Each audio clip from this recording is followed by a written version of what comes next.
Welcome to Psych Talk. I'm your host, Dr. Jessica Rabin, a licensed clinical psychologist. If you are a mental health professional, student in the social science field, or just interested in psychology and mental health, this podcast is for you. Although topics discussed on this podcast are similar to therapy, Psych Talk is not a replacement for therapy and is for educational and entertainment purposes only. So let's dive into today's episode. Hey everyone, welcome back to Psych Talk, and thank you so much for joining me for today's episode. Today I have a very special guest with me, Monica Tanner, who is a relationship and intimacy coach, certified relational life therapy practitioner, host of the Secrets of Happily Ever After podcast, and an author. So Monica, thank you so much for being here today. Oh, thanks for having me, Jessica. This is awesome. I am so excited to chat with you today, but before we jump into our discussion, do you mind introducing yourself, a little bit about your background, what you do, and anything else you want to share with the listeners? Absolutely, no problem at all. Like you said, I am a relationship and marriage intimacy coach. I am a public speaker. I am an author. I have a podcast, all of the regular things. I love to talk about marriage, learn about marriage. I spend my days literally training on all things marriage, working with couples, and doing podcast episodes. It's like literally what I love to do. So. That's awesome. It's awesome that one, you are doing so many things, but they are all tied to the thing that you love the most. It's true. I need some hobbies. Like really in my spare time, I just read marriage books. I am guilty of that as well. In my spare time, I read a lot of mental health books. So I'm like, maybe I should expand. So, but when you find something you Or love, maybe not. Or maybe yeah, you're blessing the world with, podcasters, we tend to, compress knowledge. So I love to like yeah, read it and simplify it and like make it accessible to anyone who doesn't love to read as much as I do. yeah. No, I love that as well. So speaking of reading, you published a book entitled Bad Marriage Advice: Debunking Myths That Will Make You Miserable and What to Do Instead. Uh, first of all, love the title. But this came out September 2025. So can you tell us a little bit about your book and mainly what inspired you to write it? Oh, I love this question because I get to talk about my kids. My oldest son, when he was 21, called me and said, Mom, I've met the girl I'm going to marry. I'm going to propose next month. And I was like, oh, have I taught you all the things you need to know about marriage? Like I started to panic a little bit. And so I sat down to just write out like all of this kind of my last minute advice because this boy has been ready to be married since he was like 4 years old. I used to like be Oh, getting him ready for bed and he'd say, Mom, think my wife is doing right now. I'm like, she's probably getting ready for bed just like you are. And oh. it's beautiful and magical. And, the woman he married is amazing. I am so, so grateful that she's a part of our family. But I really wanted to make sure that they got started on the right foot. And so Mhm. I sat down to write him a little note, and it turned into that book really fast because I knew there was going to be so many well-intentioned well-wishers giving them advice that I got when, Mhm. I got married also very young. And a lot of it turned up to be really bad advice as I experienced it in my own marriage. And I see it all the time Mhm. in couples that I work with. And so I just, wanted to give them a little head start. Yeah, I love that. So I love how it started with a simple phone call, it sounds like, and then it turned into something much larger than that. Yeah. Yeah. I've always wanted to write a book, but I've Okay. always been like, oh, I've got to have all this experience. I've got to have these case studies. I got to really know what I'm talking about. Mhm. And turns out when you're a mother that really loves her kids, it all just kind of flows out of you. It like, Yeah. so I was like, well, that was easy. Yeah. Well, and I've had a lot of friends and colleagues write books, and a lot of times they're like, it's coming up with that idea that's the hardest part. But once you like get the idea, exactly like you said, then it just naturally flows. And this is in line with everything you already love to talk about and read about and Exactly. talk about and coach on and everything, podcast Yeah. on, all the Yeah. things. Fortunately or unfortunately, however you choose to look at it, I have three more children, and I think that I've set the bar really high. So I'm like, oh crap, I got three more books. They're all gonna expect a book now from mom for their I wedding. know. So They're gonna be like, wait, older brother got a yeah, did book. I What do I dedicate a get? book to Jake? Yeah. What do I get? Or they're Right. gonna expect like more. So it's not just a book. Like what's the next thing? TV Yeah. show, a Right. documentary, Yes. Yeah. Something. something.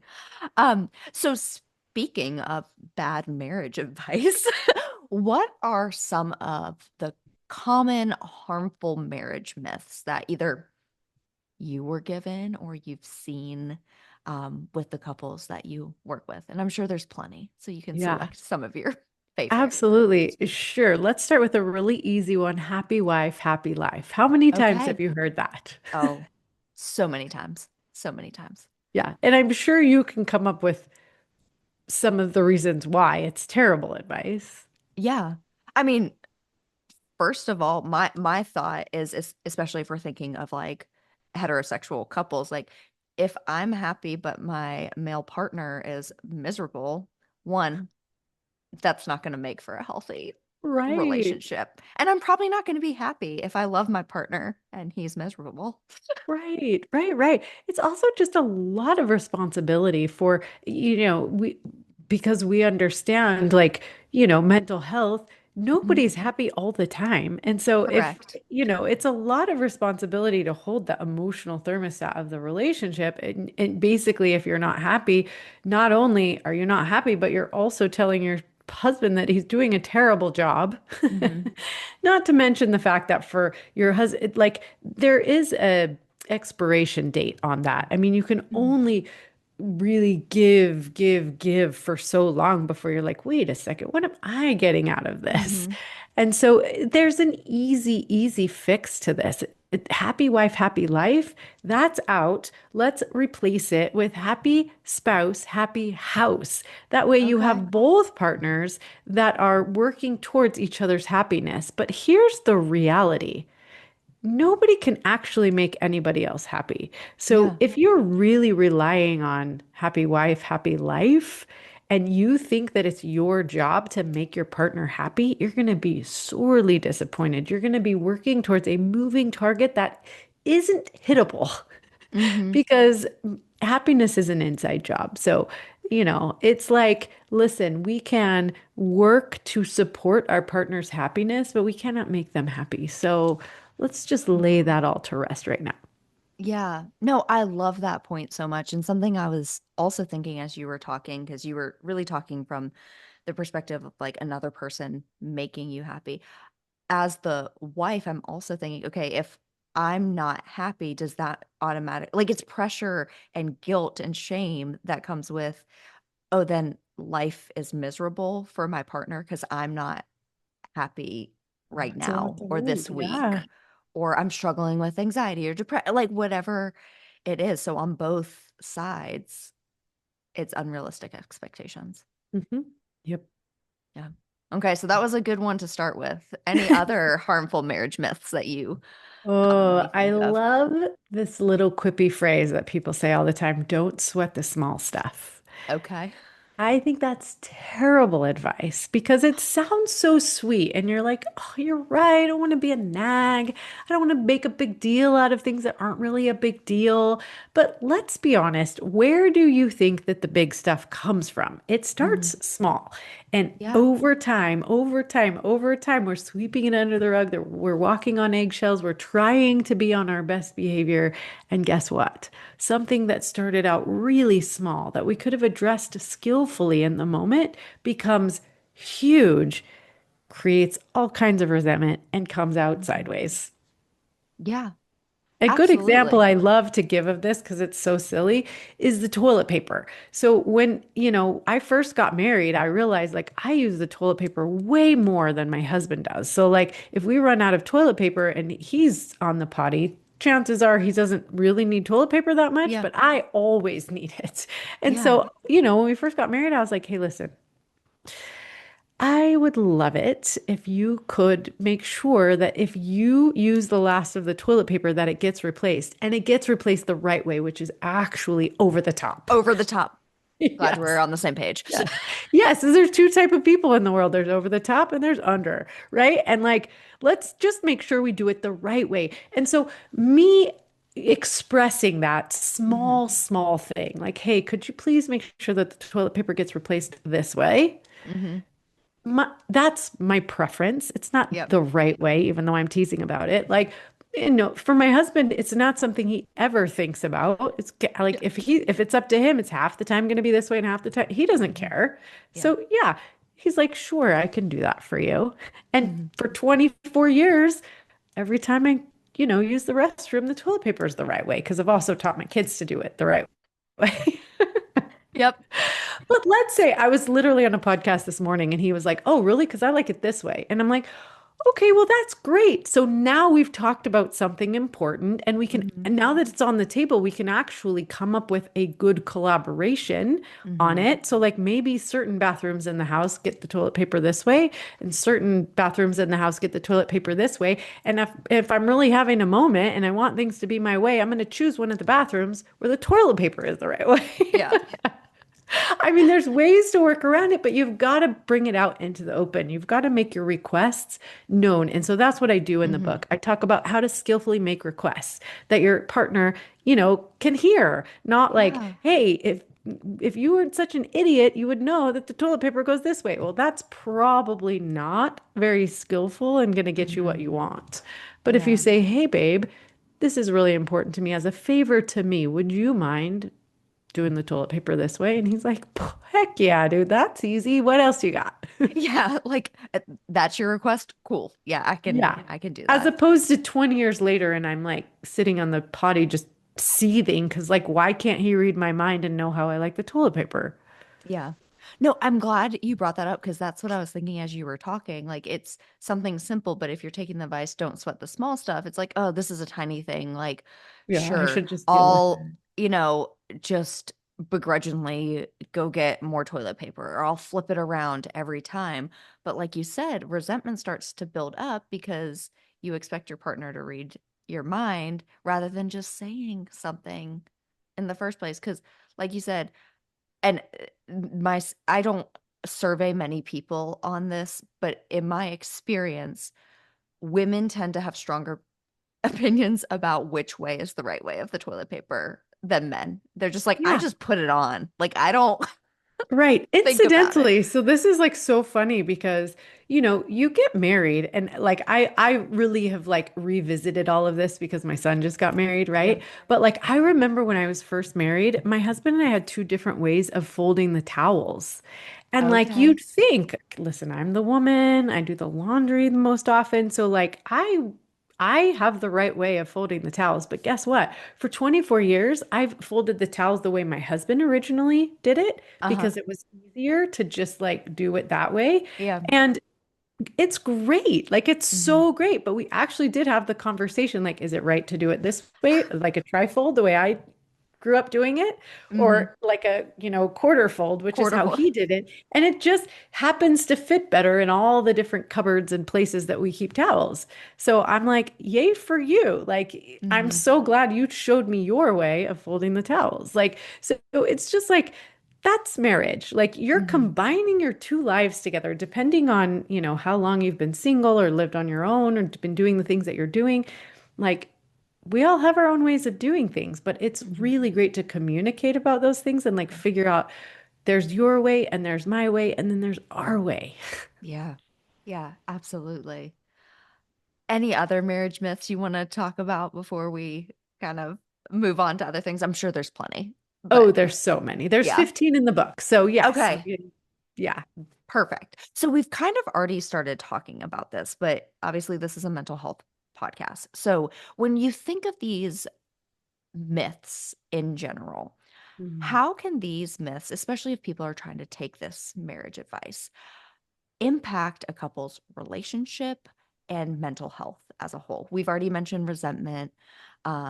We've mentioned, not being able to make other people happy. But when you have worked with couples who are like just taken this advice, quote unquote, to heart, like what have you noticed it does to their relationships or how they're individually feeling as people?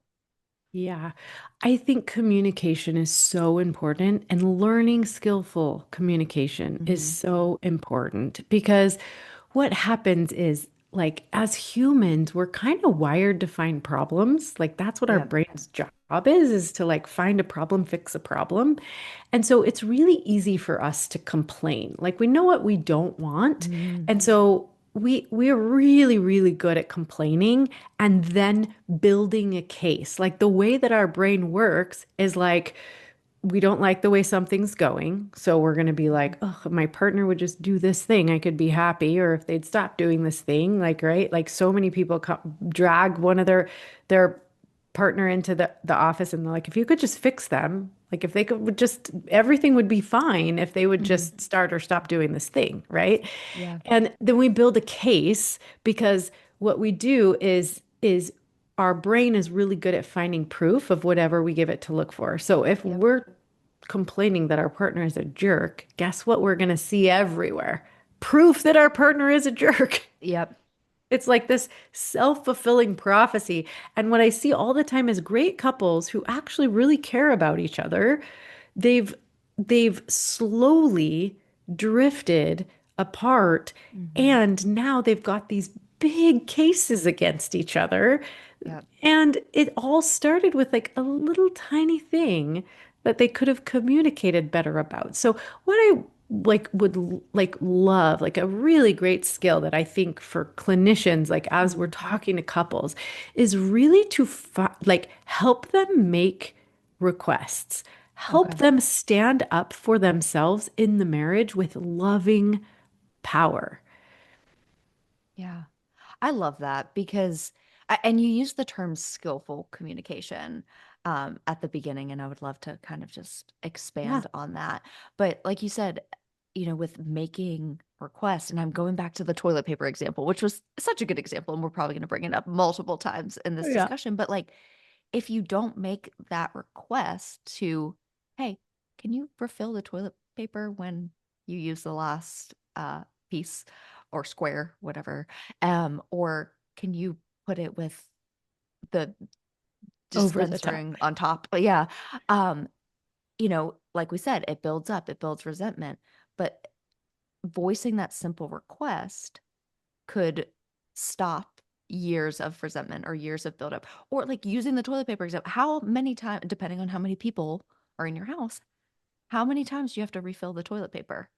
And if you know that is something that bothers you every time you have to replace the toilet paper or it's on the wrong way, like you said, I think you used the term building a case. You're building a case Right. against your partner. Right. And like just a simple phrase that I think hopefully really hits home for people, because we do kind of live in this fantasy that if our partner loves us enough, they're just going to know what's Hmm. important to us or what we care about or how to treat us or all the things, right? And I always say you don't have the right to be upset about something you've never asked for.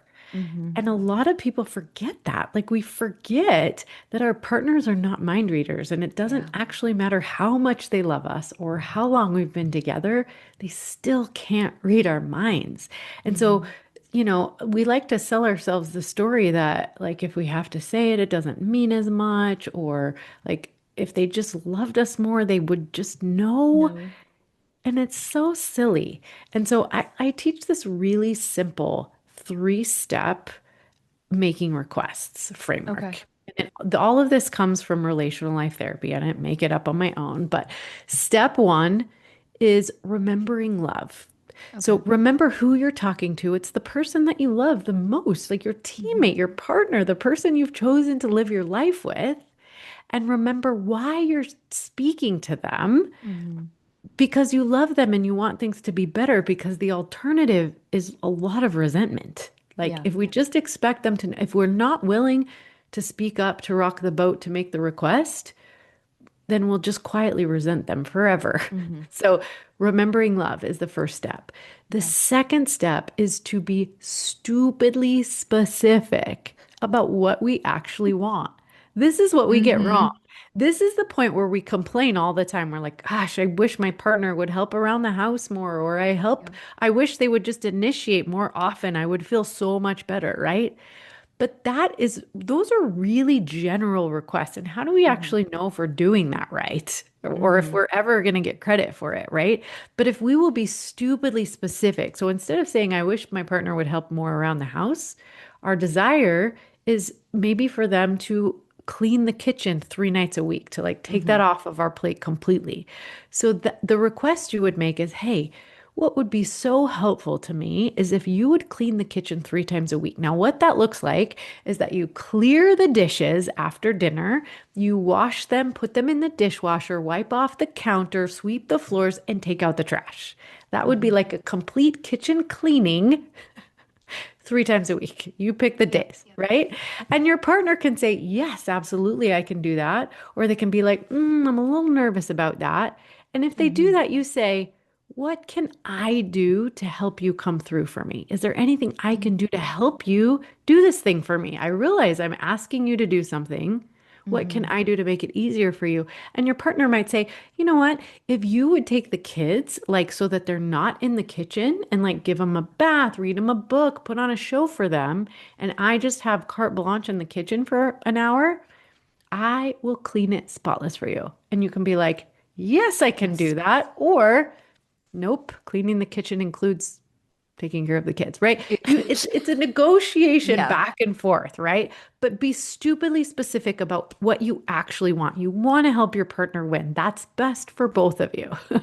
And Hmm. then three, this is the part that most people forget, step three, is show immense amounts of appreciation for Hmm. any progress that you get. So let's say your partner cleans the kitchen twice this Yep. week, and you are like, bro, thank you so much. That was Yep. amazing. I appreciate so much that you cleaned the kitchen twice this week. It was so helpful. I was able to spend some extra time with the kids and not worry about the kitchen. Hmm. Then the next day it was like perfect. The kitchen was clean for me. Thank you. Yeah. And next week, can we do it 3 nights? Yeah. This is how we encourage and appreciate our partner to do more. This is how we get more of what we want. It's not by criticizing and being like, that Hmm. was nice, you did it twice, not 3 times. It's like, dude, that Yeah. was awesome. So much appreciation. And can you do it one more time next week? Yeah. I love that so much, and I have so many thoughts. But step two with being stupidly specific, this was something when I had Ellie Weinstein on a couple months ago at this point. He used the example of like if you asked your husband, take out the trash, or can you take out the trash? What do you mean? And I'm like, oh, I mean like do that now. And he was like, exactly. But men hear it as Whenever she you asked me to have a take out the moment. trash whenever you have a moment. And so, like, that's what I was thinking when you were saying, like, be stupidly specific, because if we might know what our intent with the request is, but the partner may hear it differently. So, if you're like, oh, can you help me clean the kitchen?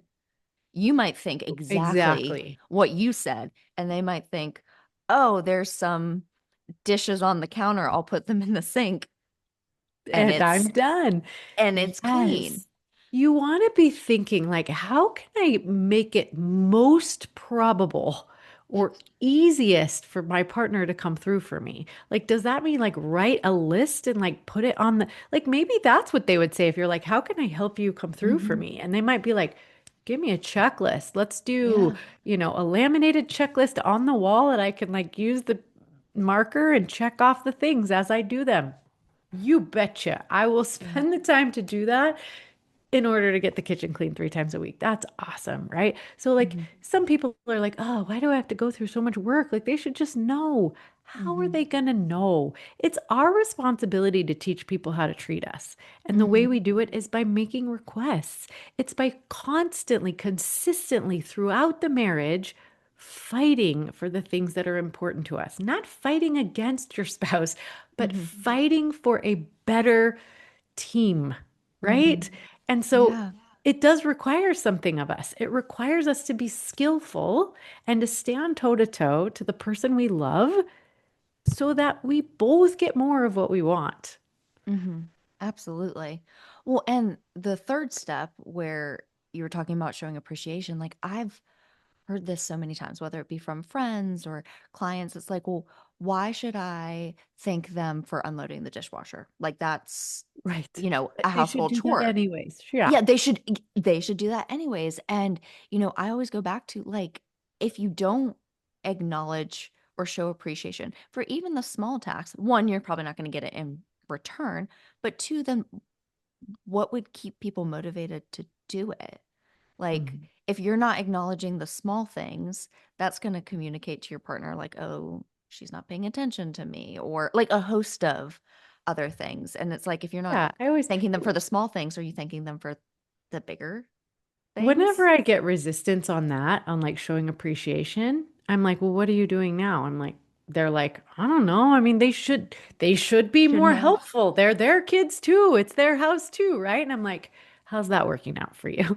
Like, I'm not trying to be mean, but I'm like, this is so simple. It's a Yeah. simple way to get more of what you want. Who doesn't want to just get more of what they want? Yeah. Oh, absolutely. So you obviously just gave some really good advice on making requests. And from what I'm gathering, communication is like the foundation of a healthy partnership. I think anybody in a relationship knows that. Are there any other communication strategies that you have found are extremely effective for couples to really aid in their relationship, beyond obviously making requests? Yeah, I think learning how to collaborate is really Mm, important. So this goes the relationship advice in the book that I hear all the time that I'm like, oh, we got to get rid of that one is compromise, right? I hear okay. all the time, if you want to be in a happy marriage, you got to learn how to compromise. I Hmm. love the Gottmans and I nothing against, but they use the word compromise all the time. And when you think of compromise, Jessica, what do you hear? I usually like you're giving up something that you want Yeah, or need or exactly. It's like, desire. right, we're each gonna give stuff up until we meet in the middle. Like we Yeah. come 50-50, right? And usually it's something that neither person really wants. And Yeah. there's a lot of scorekeeping. It's like, I changed the diapers this week, you change the diapers next week. Yeah. You picked the restaurant last night, I'm picking it this. There, you get scorekeeping, you get resentment, you get a whole lot Hmm. of not communicating very well because we just all we did was meet in the middle. Now, here's the higher law, like the better way to communicate. Whether you're talking about decisions large or small in your marriage, collaboration means that we get real clear. We get Hmm. curious about ourselves and what do we value? What's our position? What do I value? What do I think is most important? Why do I feel strongly about this Hmm. thing? And then I get real curious about my partner. What is it that they value? Why do they value it? Why is this important to them? And then I come back to me and I go, what are my reservations about my partner's position? Oh, what am Okay. I afraid of? What do I not like about that? Hmm. What makes me nervous? Are there stories from my past? Is there experiences I've had that make me leery of what they're saying and vice versa, right? Hmm. We get all of that out on the table and then we get real resourced around it. We Yeah. we get creative, right? So curiosity plus vulnerability equals creativity. And that's how we collaborate. That's how we come up with solutions, not only that are better than either one of us could have come up with on our Hmm. own. We learn how to respect each other's differences and Hmm. positions, but also it helps us have like, you know, a kind of a roadmap to do things when our partner isn't around. So I'll Hmm. give you two examples. The one I give in the book is about dinner. So you can collaborate on where to eat dinner. First of Hmm. all, there's thousands of options. Now, I don't think that there were as many resources and options way back in the day, but now we have like the Asian fusion Mexican Hmm. restaurant down the street, right? Like my husband and I's favorite new restaurant is sushi and ramen. I have expensive Okay. taste. I like seafood and sushi and Yeah. things that I can't make at home. My husband does not like to spend a lot on On dinner. And food. so does it get any cheaper than ramen? No. And now we can get both at the same restaurant. It's so great. Love it. But the example I give in the book is our 7-year wedding anniversary, and we went on this trip to San Francisco. And if you've been there, you know the layout a little bit. Like when I think of an anniversary dinner, I think of great seafood on the wharf, overlooking the sunset, like the ambiance, the experience, the seafood. My husband does not do seafood. He would much rather just have pizza or a burger. He has a Okay. very simple palate. He doesn't like spending a lot of money on dinner. And so we did this quick collaboration where we decided that I would pick the restaurant. So I picked an expensive, nice restaurant where I could watch the sunset Hmm. over the bay and I could get my expensive crab legs that take a lot of time to crack and dip in butter. And like it's an experience. My husband walked right across the street to In-N-Out, grabbed a burger and shake, brings it into this Thank you. expensive restaurant. The waiter's like, sir, you can't eat that in here. And he's like, it's my 7-year wedding anniversary. My wife picked the restaurant. She wants to eat here. And the waitress was like, I know exactly what to do. She went and she got a plate and she got a nice glass from the bar. She poured his milkshake into the glass and he sat and he ate his burger with me while I dipped my crab legs in butter. And it was fantastic. I got all the things that I cared about and valued, Hmm. and he did too. Too. I love that so much. I Yeah. love And that. over the years, I'm like, why not eat dinner at two places? Have appetizers and dessert at one place and have your main course. There's 1,000 ways to solve that problem if you know what both of you value. Hmm. The alternative is compromise, like go to Chili's. You could probably get cheap crab legs and a Yeah. burger, right? But you don't get the ambiance, you don't get the Hmm. experience, you don't get all of the like richness of like, why do we have to compromise? Let's Hmm. collaborate. Yeah. So Yeah. that's dinner.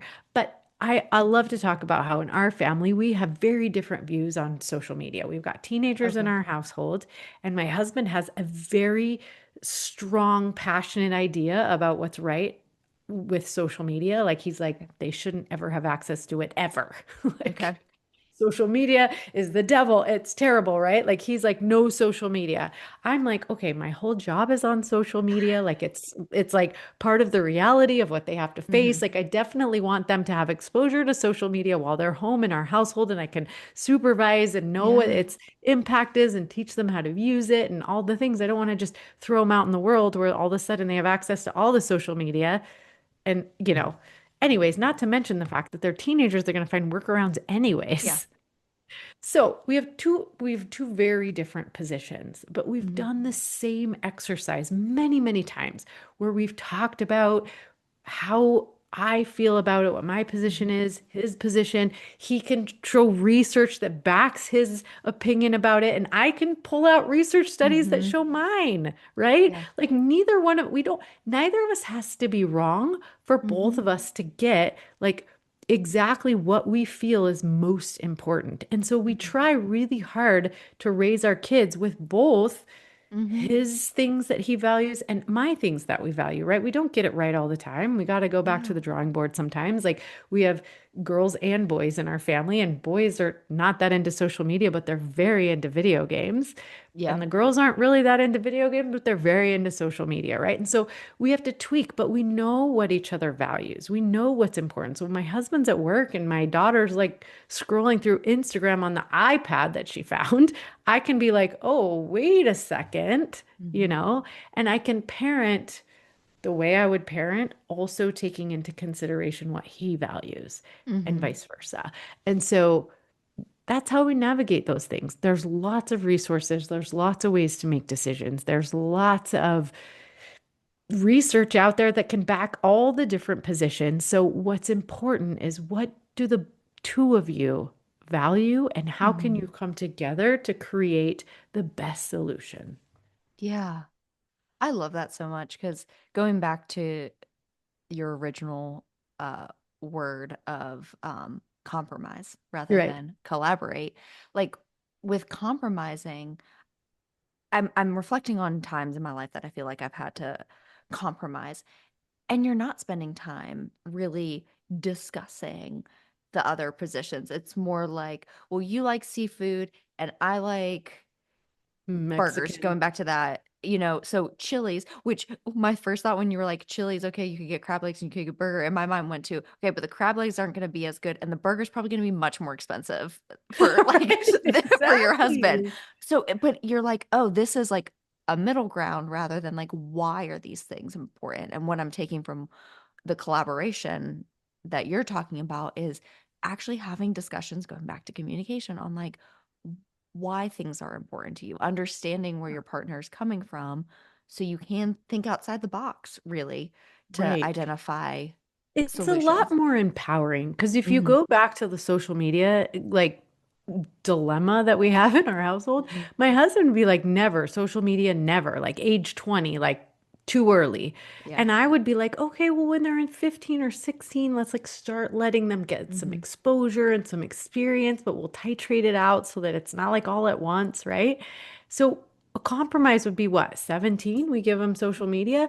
Like there's no real Yeah. like, okay, well, he didn't really get what he wanted, and neither did I. Yeah. Yeah. But I know what he values. He knows what I value. And now we can be like, okay, what happens when, there's a new platform that comes out? Mhm. And, it's like I can extrapolate because I know his values so well. Mhm. Yeah. And like we both have a lot of respect for each other. Like we don't see eye to eye on most things. And here's what I love to say because it's very true. My husband and I grew up in two like so far apart from each other. We grew up on different parts of the country. We grew Okay. up with different family structures, different religions, like so many different things. So when you ask one of us like how do you feel about religion? How do you feel about money? How do you feel about social media? You're going to get two different answers almost Oh, always. wow. However, it is our differences that creates passion in our marriage and navigating those differences together, like through collaboration and good creative communication and problem solving, that creates intimacy. I Mhm. know my husband. I respect my husband. I don't sit here and spend a lot of time going, dude, it would be so much easier if he just thought like me. Mhm. That would be kind of boring, actually. So I'm glad he sees a different perspective and a different point of view. It enriches my life. Mhm. Absolutely. So you just brought up the word intimacy, and we've talked a Mhm. lot about like, if you're not communicating, there's going to be resentment or, maybe negative feelings towards one another. So how can couples repair resentment and build that intimacy after, I'm thinking particularly stressful periods? So like a clear disruption or change in the relationship. So that could be parenting stress, it could be work stress, some other life event that causes couples to kind of maybe not communicate as well. Like, what are some tips that you have to start working on that repair and rebuilding that intimacy? Yeah. Like you said, I think just acknowledging that relationships are an endless cycle of harmony, disharmony, and repair. That's Okay. another big RLT principle right there. Yeah. It was like first discovered, I think, by Ed Tronick when he was studying mother infant relations, Hmm. right? It's like, you're playing with your baby and you're like right on the same page and you're oohing and you're eyeing and you're in perfect harmony. And then all of a sudden the baby starts to cry and you see the mother like, oh, it's a moment of disharmony. We're disconnected. The baby needs something. I got to figure out what it is. And then the repair happens, right? Like I Hmm. figure out the baby needs to be fed or held or smiled at or whatever, right? The strength, resilience, trust in the relationship comes in the moments of repair. And so Hmm. if you just understand that that is how relationships work, harmony, disharmony, and repair. You wouldn't Yeah. want to erase the disharmony because then you don't have the opportunity for repair and Yeah. building trust and resilience.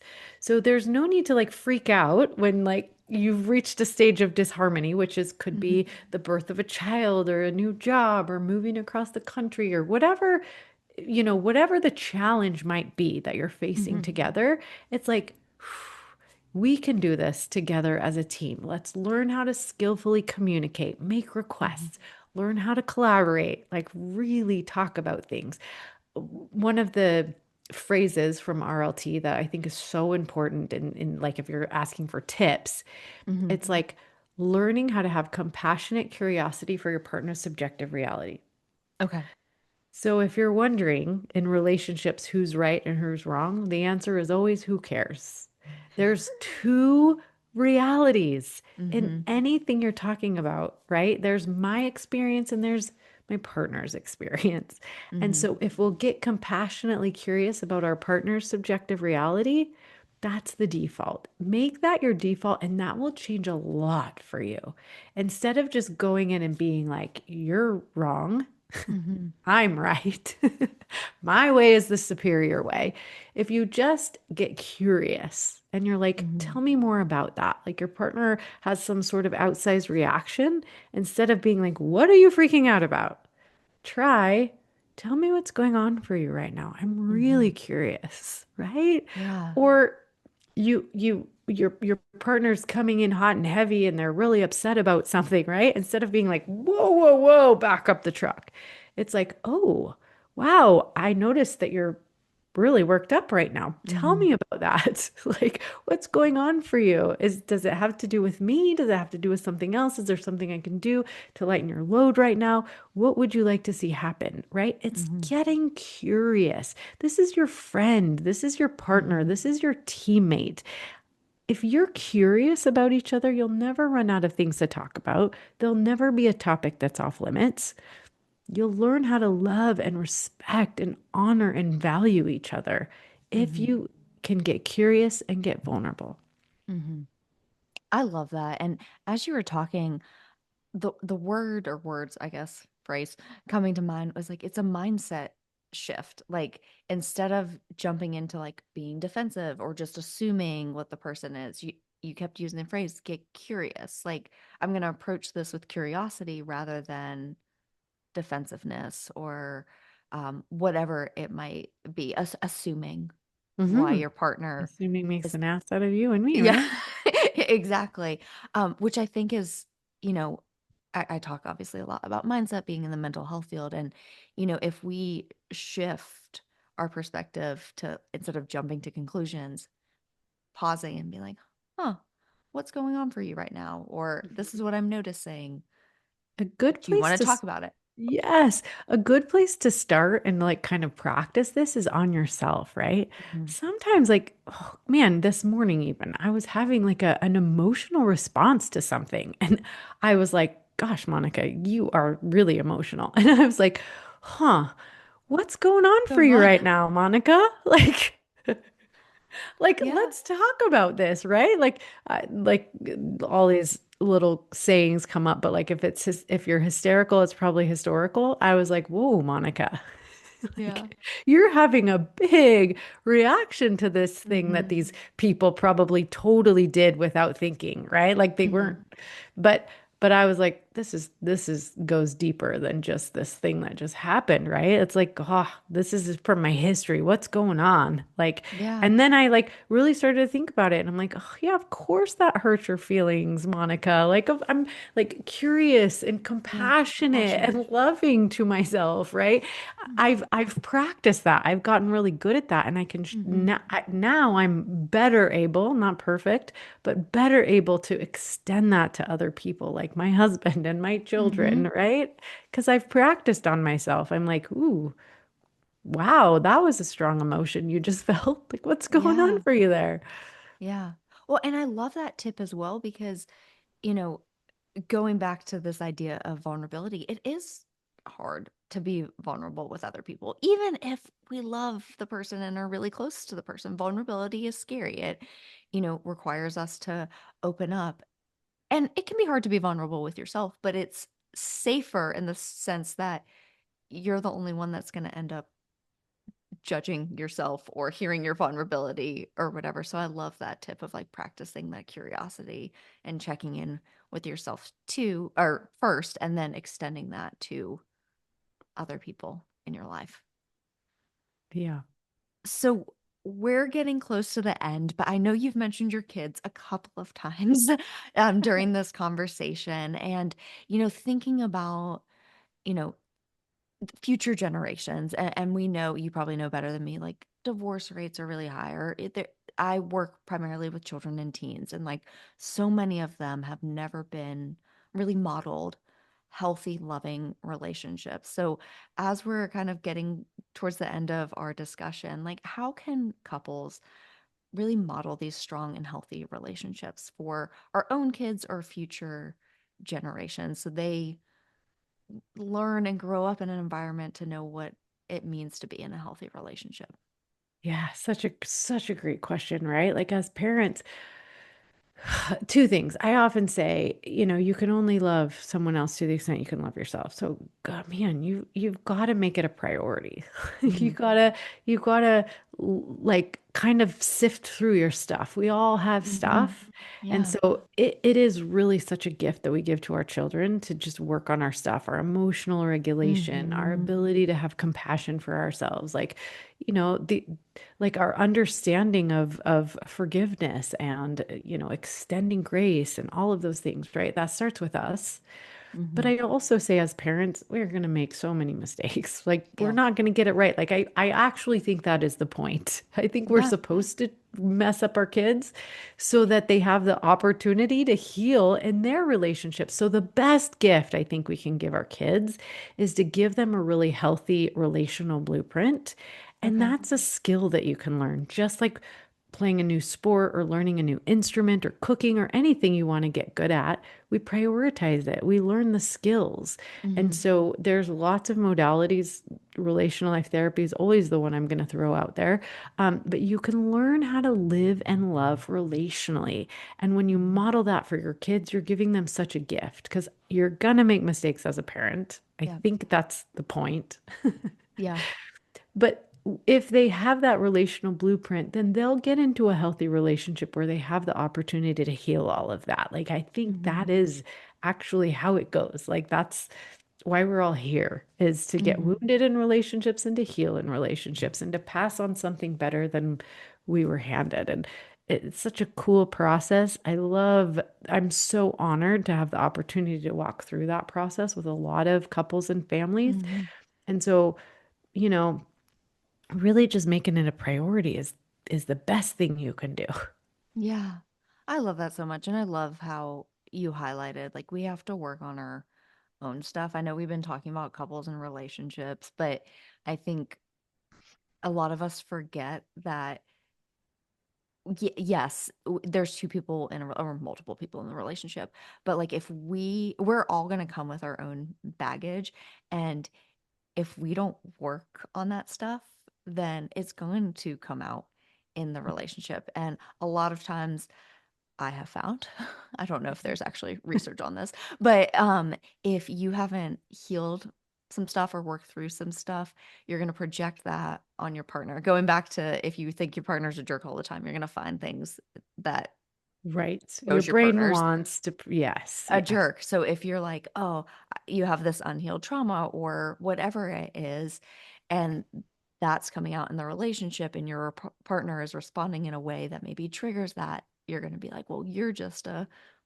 insert whatever name here. And yeah, and I think just as parents, working on our own stuff for our kids is so important, regardless of partnership as well.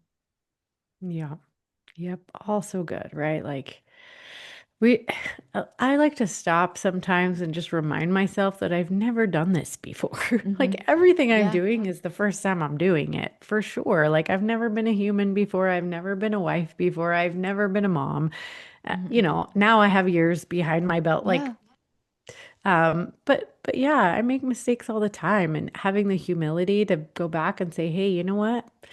Kind of lost my cool back Hmm. there. I'm so sorry." Yeah. Like, let me try that again. Hmm. Or whatever like your version of that is. It's so healing Hmm. to just know that Absolutely. we're just human. That's all Yeah. it is. Yeah. We make mistakes. There's no perfect parent. There's no perfect partner. I don't like the word perfect. Really. Yeah. Right. Exactly. Like, yeah. And I mean, I don't actually love the word expert either. Cause like at Oh, first yeah. I was like, I'm a marriage expert. And then I'm like, Yeah. definitely not. Like, I don't have the perfect marriage. I mean, Hmm. our marriage looks just like everybody else's marriage, except for that we both have prioritized learning a lot of skills Mhm. so that we're pretty quick to repair now. And, That's great. I mean, that's all it is just we've just kind of committed to learning, and we were really bad at it before we ever got good at it. Not that Mhm. we're always, know the right thing, but we're trying, and there's no failure until you just Mhm. stop trying. And so I Yeah. would just, I mean, if I could leave your listeners with anything, it would just be like, keep trying. Yeah, absolutely. Well, Monica, I have thoroughly enjoyed this conversation. Thank I've learned a you. lot of good skills and tidbits to apply to my marriage and apply to individuals I work with. But as we're in the last few minutes, is there anything I haven't asked you about that you really want to touch on, revisit? I know you just left listeners with that words of wisdom of just keep Yeah. trying, but anything else that you think is really important before obviously I ask where people can connect with you and things like that? I don't think so. I think we covered a lot. We did Don't cover a get lot. overwhelmed. Pick one thing. Yeah. Yeah, absolutely. So, with that being said, where can people connect with you? Where can people buy your book? Where can people listen to your podcast and anything else that you want to plug? And I'll add it all in the show notes. Oh, thank you so much. So it's really simple. My name is Monica Tanner. So you can go to monicatanner.com and that'll link you out to my podcast, which is Secrets of Happily Ever After. You can find a link to my book, but you can also just find it on Amazon. And there's also ways to work with me there. So anything you want to learn about me, you can find from monicatanner.com. I love that. I love when I have guests on and they're like, just go to my website. Everything's there. And I'm like, great. So I will link that in the show notes. And once again, thank you so much for coming on. Thank you for taking time out of your schedule to share your knowledge and insights with me and the listeners. I've really appreciated it. And like I said, I've learned a lot from you. So I know the listeners have as well. So great to meet you. Thank you so much. And thank you, the listeners, for joining for today's episode of Psych Talk. And I will catch you in the next episode. Bye. Thank you for listening to today's episode of Psych Talk. Please rate, review, and subscribe to the show. And if you enjoyed today's episode, please share it with a friend. Don't forget to follow me on all socials at Jessica Lee, PhD, and the podcast at Psych Talk Podcast on Instagram.